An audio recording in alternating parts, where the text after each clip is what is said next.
प्यारे भाई और बहनों, आइए आज की पूरी रात्रि को प्रभु के हाथों में समर्पित करें। आज की इस रात्रि जागरण में जितने भी भाई बहन भाग ले रहे हैं उन सभी को प्रभु के हाथों में समर्पित करते हुए प्रार्थना करते हैं। आज जो कोई भी वचन प्रभु आज हमें सुनाना चाहते हैं वो हमारे हृदय में कार्य करे। प्यारे भाई और बहनों, आज हम सभी एक रहस्यमय बातों पर ध्यान देने जा रहे हैं। आज हम सभी इस पर मनन चिंतन करेंगे। हम देखते हैं संत यूहन्ना का सुसमाचार अध्याय 3 में ईसा मसीह निकोदेमुस से बातें करते हैं। यह बात एक इस रहस्यमय बात है जिसे निकोदेमुस समझने में असमर्थ थे। निकोदेमुस बहुत परेशान था। उसे इस बात का जानकारी नहीं था कि स्वर्ग का राज किस तरह से पहुंचा जा सके। उन्होंने अपने जीवन में बहुत सारी चिंताएं, अनेक प्रकार की बाधाओं से जकड़ा हुआ था। इसलिए उन्होंने बहुत कोशिश करते हुए यीशु को ढूंढते हुए रात में यीशु के पास पहुंच गया। जब उन्होंने यीशु के सामने उपस्थित हुआ तो उन्हें संकोच हुआ होगा कि यीशु को किस तरह से सवाल पूछा जाए, लेकिन प्रभु उन्हें बहुत प्यार से देखते हैं और कहते हैं, निकोदेमुस, जो पूछना है पूछो। यह सुनकर निकोदेमुस को अच्छा लगा होगा। तभी उन्होंने पूछा, यीशु, आप सचमुच में जो कार्य करते हैं यह कार्य बहुत ही बड़ा है, क्योंकि यह कार्य एक साधारण व्यक्ति नहीं कर सकता है। क्योंकि जिस तरह से आप कार्य करते हैं यह कार्य ईश्वर की उपस्थिति में ही हो सकता है। ऐसा कार्य ईश्वर के उपस्थिति नहीं रहने से असंभव है। यीशु उनके हृदय की बातों को समझते हुए कहते हैं, निकोदेमुस, तुम जानते हो कि स्वर्ग का राज तुम्हारे पास है। लेकिन निकोदेमुस को समझ में नहीं आता है। इसलिए प्रभु उन्हें दूसरे शब्दों में उन्हें व्याख्या करते हुए समझाने की कोशिश करते हैं। वह इस प्रकार है। हम सभी देखते हैं यूहन्ना का सुसमाचार अध्याय 3 अनुवाक्य 8 से। यहाँ पर ईसा मसीह कहते हैं, पवन जिधर चाहता है उधर बहता है। आप उसकी आवाज़ तो सुनते हैं, लेकिन आपको यह पता नहीं कि वो किधर से आता और किधर जाता है। इस रहस्यमय बातों को निकोदेमुस समझने में असमर्थ हो जाता है। फिर वो बड़े अचंभों में यीशु की ओर देखता है। तब यीशु निकोदेमुस से कहता है, मैं तुमसे कहता हूँ, जो आत्मा से जन्म लिया है वह इसी प्रकार है। क्योंकि हम सभी देखते हैं हमारे दैनिक जीवन में, हमारे आसपास, हमारे इर्द गिर्द जो घटना घटित होता है या कैसे घटित होता है इसे हम नहीं समझ पाते हैं। हम एक साधारण सा उदाहरण ले सकते हैं। हम जब बाहर में घूमते हैं, टहलते हैं, तो हम सभी देखते हैं कि पेड़ों की पत्तियां इधर उधर डोलते रहती है और इसका असर हमें पता नहीं चलता कि ये कहाँ से ये फोर्स आता है। हम यह देख सकते हैं और ये समझ सकते हैं हमारी बुद्धि से कि इसमें कोई एक शक्ति है जो इस पत्ती को धक्का देता है। प्यारे भाई और बहनों, यह एक महान रहस्यमय बात है। क्योंकि पवन को हम सभी नहीं देख सकते, हवा को हम सभी नहीं देख सकते, लेकिन उसका जो असर होता है उसे ही हम लोग देख सकते हैं।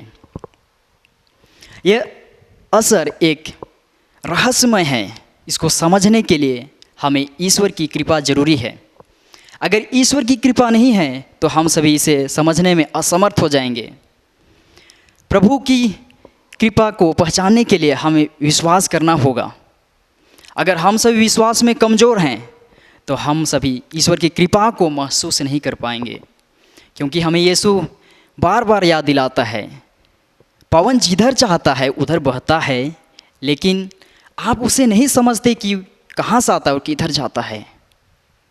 भाई और बहनों, हमारे दैनिक जीवन में भी हम सभी यीशु की उपस्थिति को, यीशु के कार्यों को जो हमारे जीवन में क्रियाशील है उसे समझने में हम सभी असमर्थ हैं।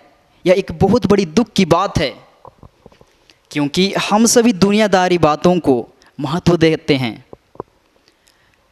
और यीशु से मिले हर एक शिक्षा को हम सभी अनदेखा कर देते हैं। हम हमारे दैनिक जीवन में देखते हैं, हम सभी अन्य चिंताओं से दबे हुए हैं। दूसरों के बारे में हम सभी जानते हैं, यीशु के बारे में हम सभी जानते हैं, लेकिन हम सभी यीशु को जानने की कोशिश नहीं करते हैं।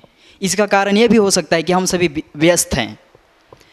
जब हम सभी अपने जीवन में मनन चिंतन करेंगे अपने जीवन के बारे में और यीशु को पाने के लिए हमसे कोशिश करेंगे तो हमारा जीवन सरल हो जाएगा। क्योंकि धर्म ग्रंथ में लिखा है, ईश्वर ने मनुष्य के जीवन को सरल बनाया, लेकिन मनुष्य ने उसे तर्क वितर्क करके उसे जटिल बना दिया है। प्यारे भाई और बहनों, हमारा जीवन इस तरह से जटिल हो गया है कि आज हम सभी ईश्वर के उस कृपा को पहचान नहीं सकते हैं। इसलिए यीशु आज हमें फिर से कहता है, यदि तुम मुझे प्यार करोगे तो मेरी शिक्षाओं का पालन करोगे। तो आज हम सभी वही शिक्षा को पाने के लिए आज हम सभी यहाँ पर आए हैं। प्रभु आज हमें यह बताना चाहते हैं कि उसका शिक्षा कैसा है। यह शिक्षा हमें अनंत जीवन की ओर ले जाने वाला शिक्षा है। प्रभु हमें बहुत प्यार किए, इसीलिए उन्होंने हमें बचाने के लिए अपने पिता द्वारा यहाँ भेजे गए इस पृथ्वी पर। इसलिए प्रभु हमसे यह कहते हैं कि आज तुम्हारे जीवन में एक नयापन आना चाहिए। ये नयापन हमारे जीवन में जब आएगा तो हम सभी प्रभु की वह कृपा को पहचान सकेंगे। हम बाइबल में इस तरह से देखते हैं, पुराने विधान में एजेकियल का ग्रंथ में देखते हैं, अध्याय 37 में यहाँ पर हम सभी देखते हैं, जब एजेकियल प्रभु की आत्मा से भर गया, प्रभु की आत्मा से संचालित हो गया, तो प्रभु का हाथ उस पर पड़ा और प्रभु की आत्मा ने उसे एक ऐसे स्थान में ले गया जहाँ पर सूखे सूखे हड्डियाँ ही थी और उस हड्डियाँ में कुछ प्राण नहीं था।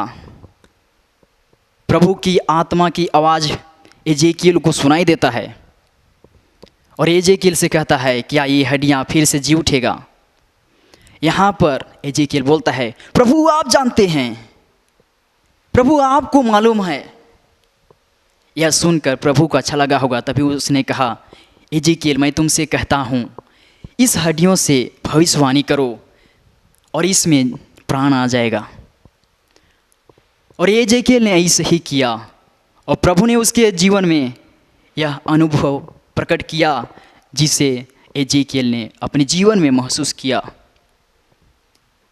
एजेकियल के जीवन में बहुत सारा परेशानी होगा और अनेक प्रकार की समस्याओं से वो बंधा होगा, लेकिन जब उसके ऊपर प्रभु का आत्मा आया तो उन्होंने प्रभु की महान रहस्य को समझा। प्रभु की आत्मा उसमें क्रियाशील हो गया। वही प्रभु यीशु आज हमारे जीवन में आना चाहते हैं।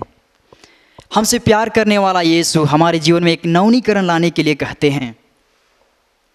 प्रभु की आत्मा हम में क्रियाशील है दिन प्रतिदिन, लेकिन आज हमें उसको समझने के लिए बैठकर प्रभु से मिले वरदानों को पहचानने के लिए हमें मनन चिंतन करने की आवश्यकता है।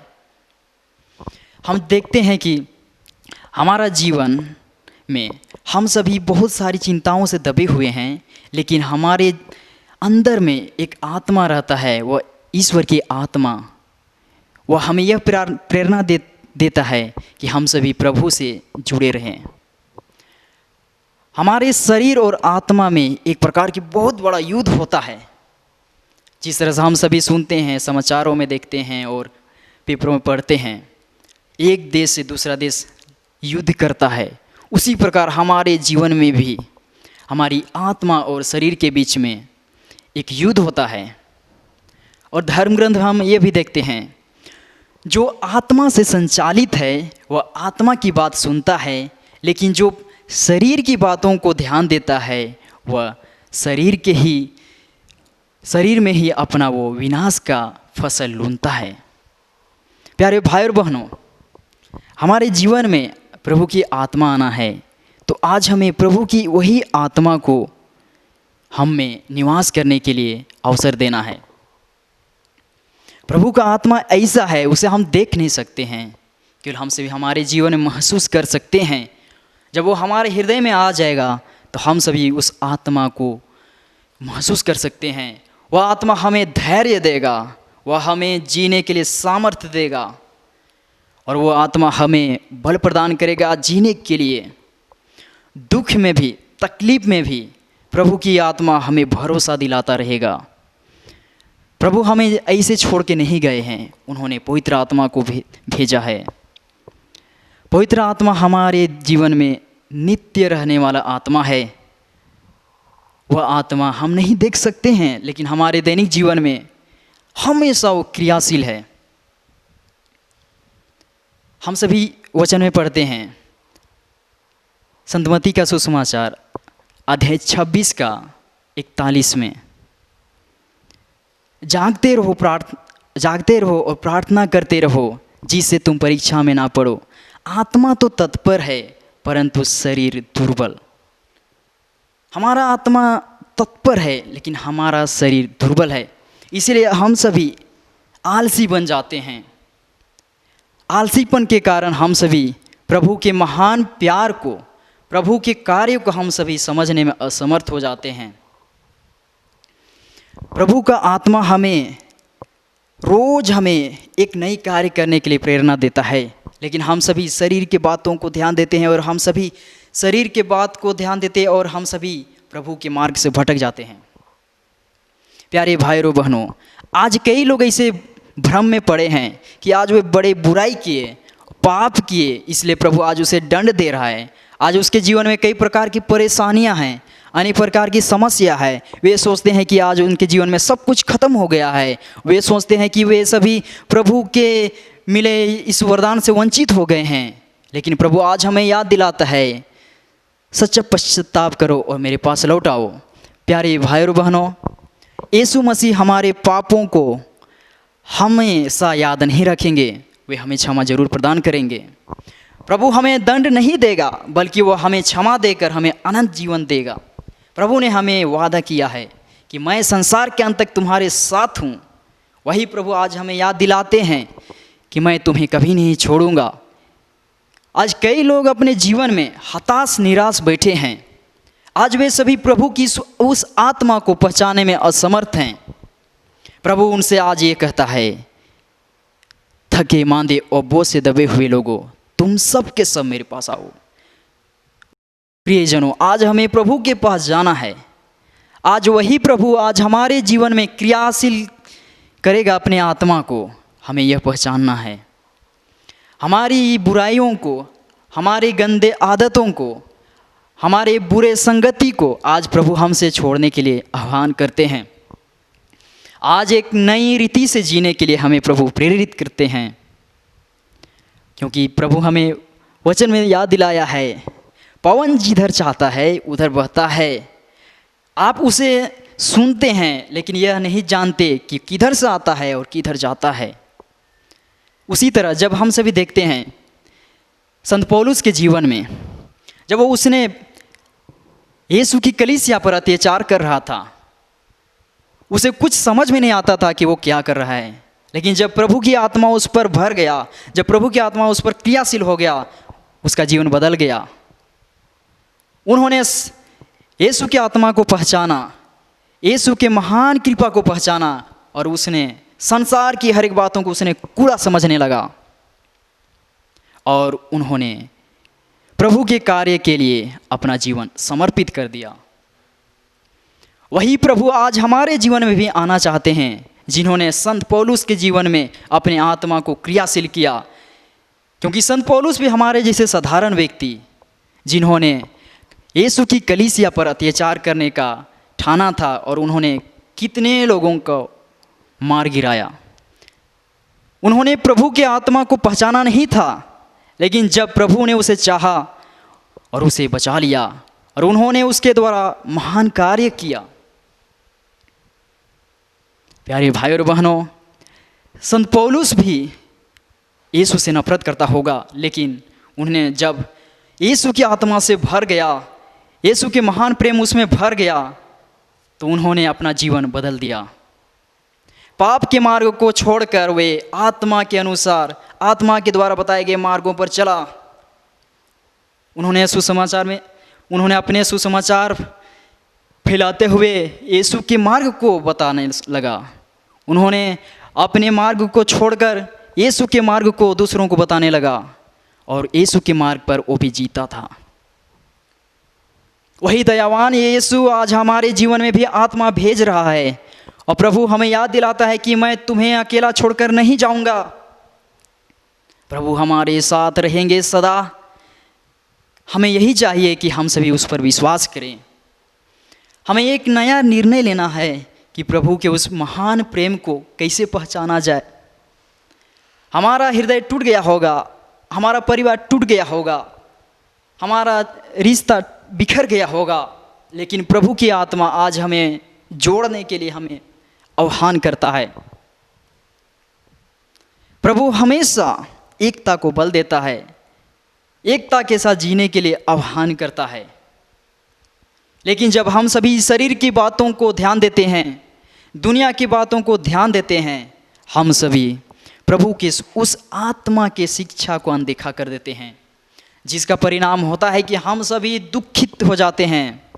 हमारे जीवन में हार ही हार होता है। प्रभु हमें छोड़कर नहीं गए हैं, लेकिन हम सभी प्रभु के मार्ग से भटक जाते हैं, क्योंकि हम सभी अपने जीवन में प्रभु को समझने के लिए कोशिश ही नहीं किया। प्रभु के उस आत्मा को समझने के लिए हमने समय नहीं दिया। प्रभु आज हमसे कहता है, पवन जिधर चाहता उधर बहता है। आप उसकी आवाज़ सुनते हैं, किंतु आपको यह पता नहीं कि वह किधर से आता और किधर जाता है। प्यारे भाई और बहनों, मनुष्य का जीवन साधारण सा था, लेकिन हम सभी उसे तर्क वितर्क करके जटिल बना दिया है।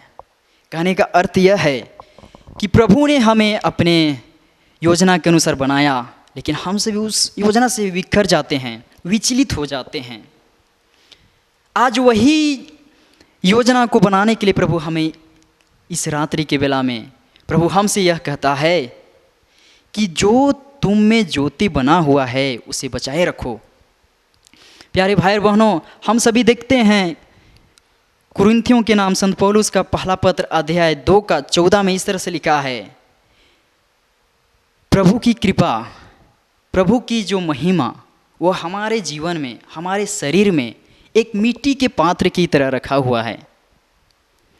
यह मिट्टी का पात्र के विषय में आप सभी जानते हैं। अगर आपके घर में भी होगा, आप लोग उसे कहीं बाज़ारों में देखे होंगे, उसका यही खासियत है, अगर वो एक बार फूट जाएगा फिर बनेगा नहीं। अगर बनाना ही है तो हमें दूसरा मिट्टी गूंथना पड़ेगा।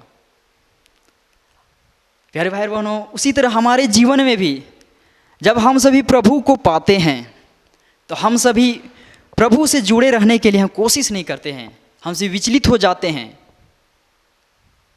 आज हमारा यह परेशानी क्यों है? हमारे जीवन में परेशानी क्यों है?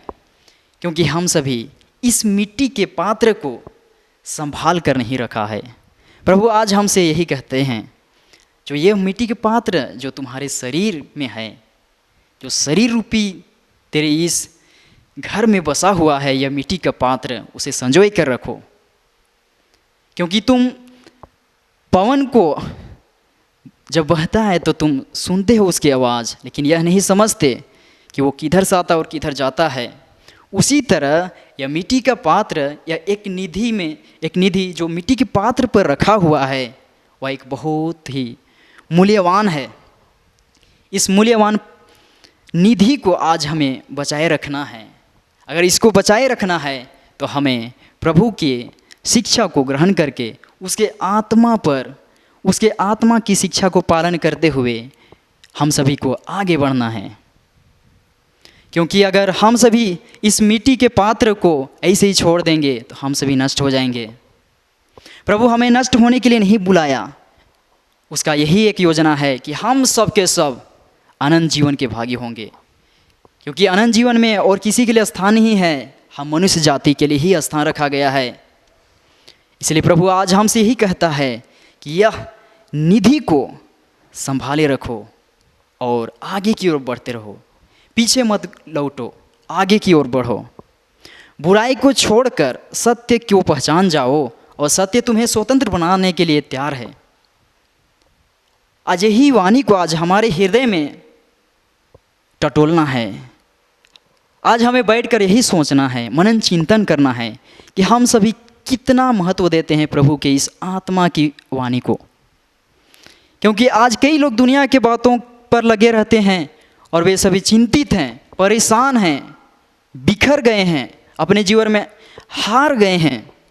आज प्रभु हमसे यही याद दिलाते हैं कि हम सभी प्रभु के उस आत्मा को, प्रभु की उस वाणी को सुने, जिसे हम सभी प्रभु के उस महान योजना के तहत हम सभी अपना जीवन जी सके।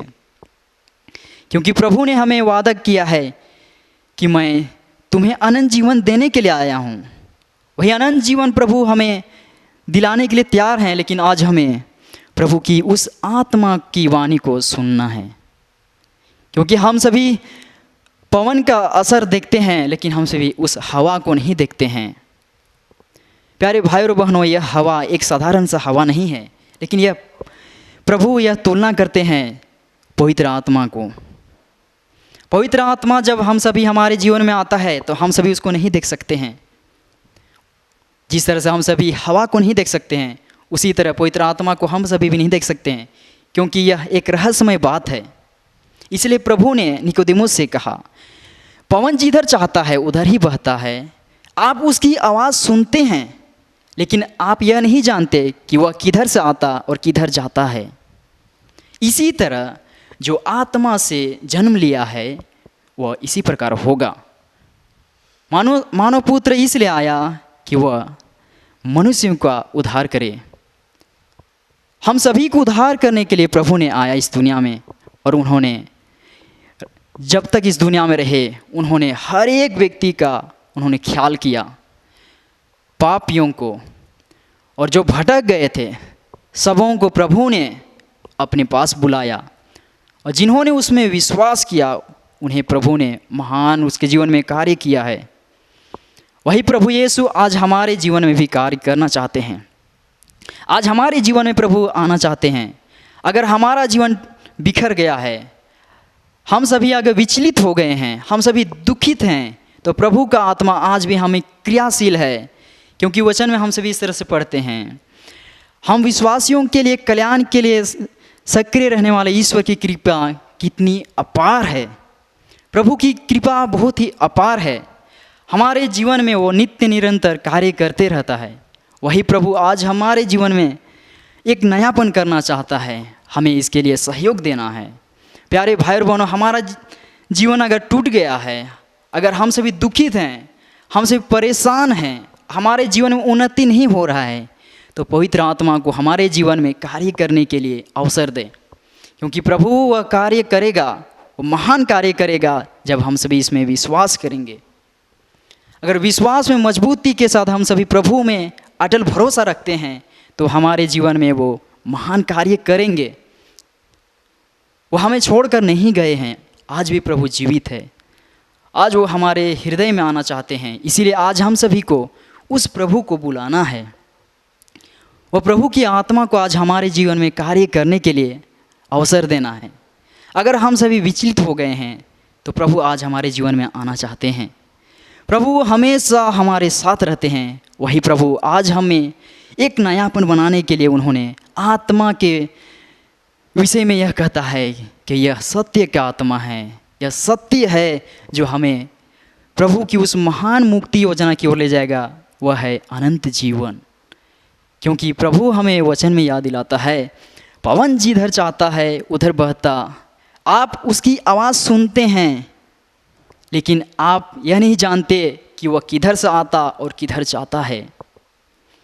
प्यारे भाई और बहनों, आज हम सभी हमारे हृदय में वही जीवित प्रभु को, वही जीवित प्रभु यीशु की आत्मा को बुलाना है, और हम सभी मिलकर गाएंगे यह गाना। दिल में आओ प्रभु जी आओ, दिल ढूंढ रहा है आओ। दिल में आओ प्रभु जी आओ, दिल ढूंढ रहा है आओ। तुम हो सहारा टूटे हृदय का, तुम हो किनारा टूटी नैया का, तुम हो सहारा टूटे हृदय का। तुम हो किनारा टूटी नैया का, आ जाओ आ जाओ, दिल ढूंढ रहा है आओ। आ जाओ आ जाओ, दिल ढूंढ रहा है आओ। प्यारे भाई बहनों, हमारे जीवन में प्रभु आज कार्य करने के लिए तैयार हैं। वही प्रभु यीशु को आज हम सभी कार्य करने के लिए मौका दें, क्योंकि हम सभी प्रभु की आत्मा को नहीं देख सकते या तो पूर्ण रूप से नहीं समझ सकते, क्योंकि यह एक रहस्यमय बात है। यह रहस्यमय बात है क्योंकि इसे हम सभी अपने जीवन में महसूस ही कर सकते हैं। जो कार्य प्रभु हमारे जीवन में करते हैं उसे हम महसूस कर सकते हैं हमारे जीवन में। आँखों से भले नहीं देख सकते हैं, लेकिन हमारी विश्वास की आँख में जब हम सभी इसको देखेंगे तो हम सभी प्रभु के उस कार्य को देख सकेंगे। इसलिए आइए हम सभी हमारे जीवन में, हमारे परिवार में, हमारे रिश्तेदारों में, हमारे दोस्तों के जीवन में, हमारे कलीसिया में, हमारे देश में, हमारे राष्ट्र में वही प्रभु की आत्मा कार्य करने के लिए प्रभु से हम सभी आह्वान करें। प्रभु हमें वह कार्य करने के लिए पवित्र आत्मा को भेजेगा। वही पवित्र आत्मा से हम प्रार्थना करेंगे जिसे हम सभी पवित्र आत्मा से भर जाएं और प्रभु की आत्मा पूरे विश्व में क्रियाशील हो जाए, जिससे हर एक व्यक्ति प्रभु की इस महान कृपा को पाकर अपने जीवन में महिमा और गुणगान गा सके। इसीलिए हम सभी प्रभु की स्तुति करेंगे। Hallelujah hallelujah hallelujah hallelujah hallelujah hallelujah hallelujah hallelujah hallelujah hallelujah hallelujah hallelujah hallelujah hallelujah hallelujah.